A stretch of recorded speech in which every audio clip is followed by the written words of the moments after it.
Hey there guys, this is Malorian, and this will be a 50-point battle report with my Haley2 against Krueger2. So a little bit of a blurry picture here, but yeah, you know, I've done a lot of the double stormwall, but not with Haley2. And I've been told by some people like Trevi the Great that the double stormwall is really the way to go against Bradigus. So this is a list I want to get more experience with, and that's what this is all about. I got Haley with the one stormwall, also the Squire. Then I have Junior running another Stormwall, I have the Ragman, and I have then the Nis Hunters, and that's 50 points. Meanwhile, on the other side, I'll be facing Krueger2. It turns out this player actually doesn't really like Bradigus that much, so whatever. I mean, this is something that they might always do, right? They might go and show Bradigus, and then counter with Krueger2, but this should be an interesting game. So the game is going to be Incursion. It is the first 1-5 with no kill box. You get 1 point for controlling or dominating any of those objectives, and you can't start scoring until the second player's second turn. Now on his side, he is running Krueger2, running Getorix, the Gorax, the Stalker. There's also a Wilder, a Blackclad. There's also Una with a, what is it called? Rotterhorn. There's 2 Gallows Groves, 2 sets of stones, 1 with UA, and then there's also the Druids with UA and the Lord of the Feast. Now, really, what I'm planning to do here is I have to get up there, I have to pop feet. If I can, you know, shoot down something critical, I will, but for the most part, the idea is just the feet to make sure he can't do anything. His feet will be able to push me back a little bit, but not my storm walls. And then with temporal acceleration, which is really a big part of this list, I can still get up there and do a lot of damage. So I just really need to get in the grill and off you go. Now, of course, low model count and having this many flags can be an issue, but really if I just keep my storm walls to the left 2 flags, the Nis go to the right flag, everything should be fine. Alright, so I get first turn, which is awesome because I really want to be going first with this list. And really what I do is I allocate 1 to each of the storm walls. I'm going to be putting up the Arcane Shield up onto the Bonded Storm Wall. I'm going to be putting Temporal Acceleration up onto the left storm wall, putting up Deceleration. You know, the 2 storm walls both run up 12 inches. The Nis are really getting up there, but not too far up there. You know, I don't want to get caught by anything, but really, no, I'm just waiting for him. So when he moves up and does whatever he's able to do, then I'm going to be able to go up, and because the Nis have Hunter, shoot down a lot of these Druids, and then really just get in there with those storm walls, pop feet, and do a lot of carnage. So on his turn, he's going to go up with his Druids. They're going to be doing counter magic and clouds and all that fun stuff. Otherwise, he is, you know, putting up Stormwall and all their usual things, so nothing too crazy. Yeah, I mean, the way he actually went kind of farther up with Getorix, and so looking at this, I actually started wondering if I had a few more options than I first thought. The first option I saw from this is that, especially with Temporal Acceleration, I can definitely get my pink Stormwall into Getorix, but I didn't know if it would be enough. You know, I could get up there, a charge would take up 1, I would have 2 attacks that I'd be able to boost a hit, and I'd be able to really hurt the Getorix, but it probably wouldn't be enough to kill, and then I'd really be in a spot where he could be hitting me back a whole bunch. So, you know, I didn't really like the idea, so that one I kind of tossed. Of course, there's always the one where I just kind of like what we talked about at the start here, where both of them just really get right up into the grill there, kill off a couple of Druids, and then they're just ready to kill later. But then another thing I saw too is on the right, Una. Now, Stormwall is up, but if I get up Temporal Acceleration onto the bonded stormwall, I can walk up far enough so I'll be within 9. And if I kill her, then all of a sudden my Nis will be a lot safer. So maybe I can kind of play this both ways. I can get off some kind of key pieces and then at the same time, you know, still be kind of in the grill. And yeah, this turn I was not happy with, not whatsoever. So really what I do is I give a lot of focus to both the jacks. I only upkeep the arcane shield, and then I quickly realize I don't have the focus to do everything I want to do, because if I cast acceleration, which probably I didn't really need, then I couldn't put up temporal acceleration onto the bonded stormwall. And it turned out that without that extra 2 inches, it could not get close enough to shoot her. So yeah, that was kind of a waste. Okay, the Nis hunters, this was just dice. You know, they go up there and they're shooting, and I'm combining, so I need 6s to hit, and I'm missing almost everything. I think the only druid who died was from a stormwall shot, but man, yeah, I basically did nothing in this turn. I'm not as far up as I could be, and the worst thing that happened with this as well is look where I shifted.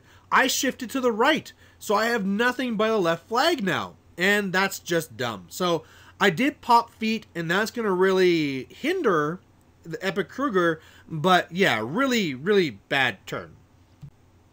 Alright, so on his turn, this is going to be his feet turn. So really, Krueger goes first because I tell him to. He goes up, pops feet, pushes back some models. The ones you see with tokens on them were the ones that were not pushed back. Then he TKs himself back. Druids really just stay where they were and put up the counter magic and elemental protection and all that stuff. By the way, elemental protection sucks. You know, I thought that my pods be killing these guys off. Yeah, that's not the way it's going to go. Otherwise, past that, he really didn't do anything. The Lure of the Feast goes and charges in and needs 7s to hit and fails them all. So he's just kind of standing around doing nothing. Literally almost everything else did nothing except for one Gallows Grove, which went to the flag so it could start controlling there. So he's going to have 1 control point. And then Getorix, who in a very odd move, comes to my flank.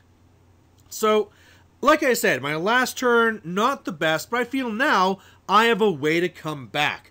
And so I feel in a way that Getorix is a giveaway, and I can easily kill him, but he's probably also trying to make me divide my forces so that he can double teleport the Stalker to me.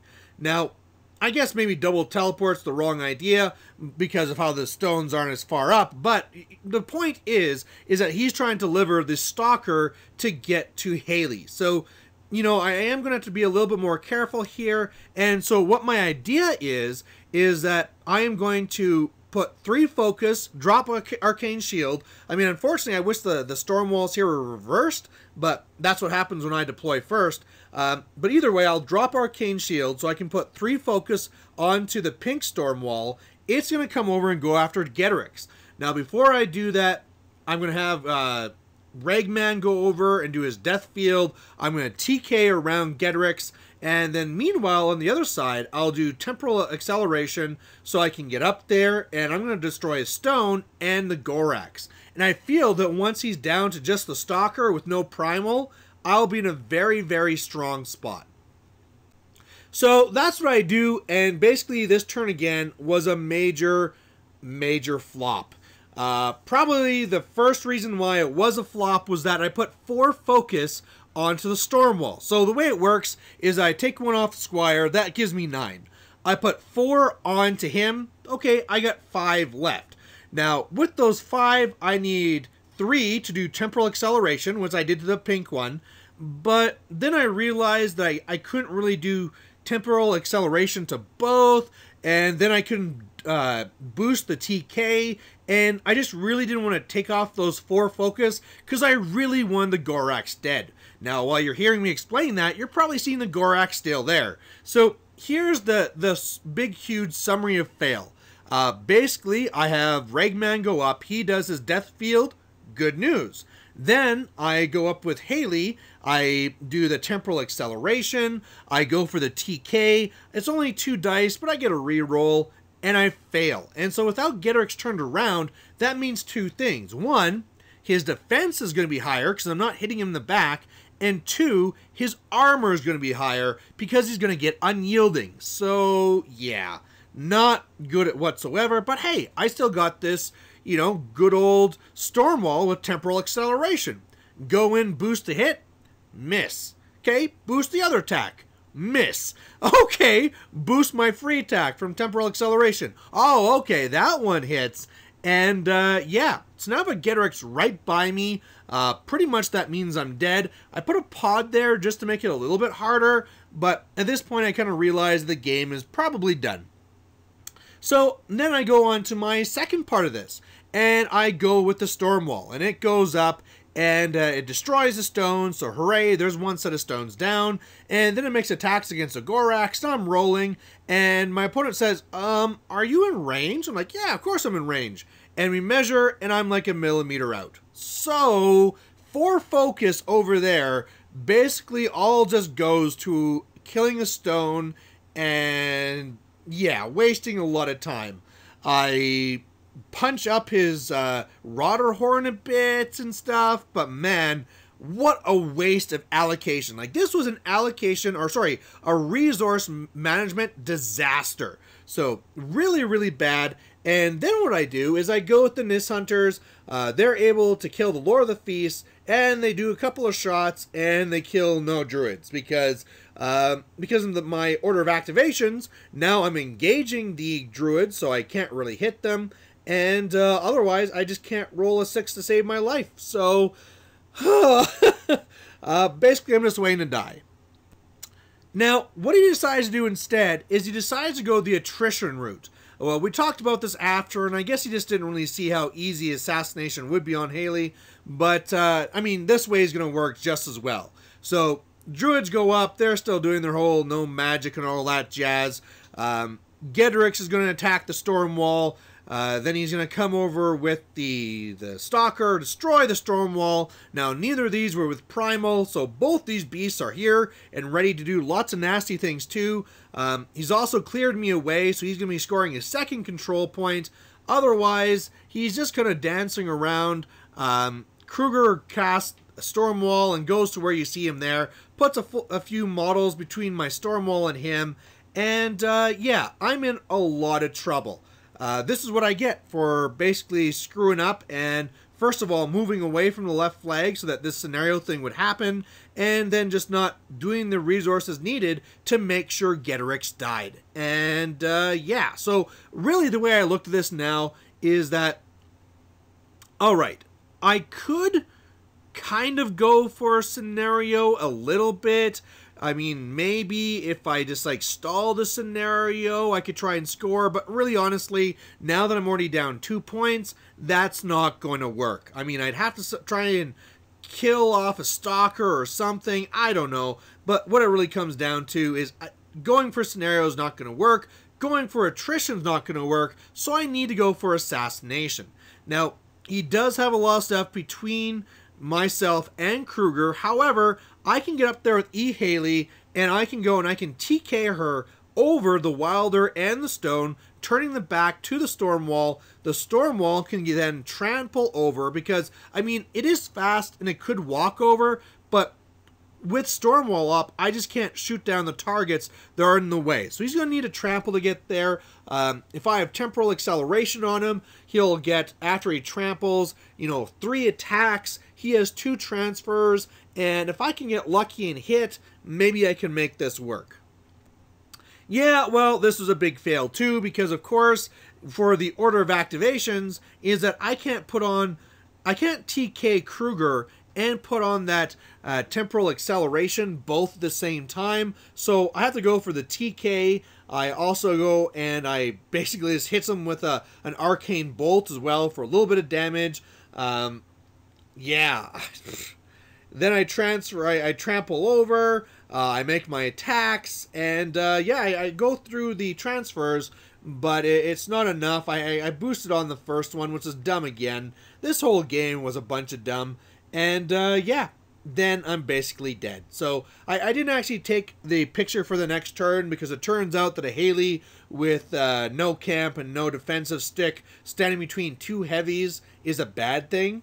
And yeah, I died, in case you didn't know. So really what it comes down to is this double Stormwall list plays way different from what I'm used to. When I did double Stormwall Darius, double Stormwall Striker 1, double Stormwall Kane 2, these are all lists that play very defensive. I want to go do the attrition game and really whittle you down. The Epic Haley version is not like that. Well, I mean, okay, to be fair, against some lists, you could be defensive, but against Krueger2, you have to be offensive, and that's not what I did. I stayed further back, I shifted away from a flag, and I just got myself in trouble. And then just to make things worse, then I had a huge resource misallocation, and yeah, bad things happened. So there you go. Clearly I need to get more practice with this list, which is what I'm going to do. And hopefully I taught you what not to do with eHaley double Stormwall. So thanks for watching, and we'll catch you later. Bye.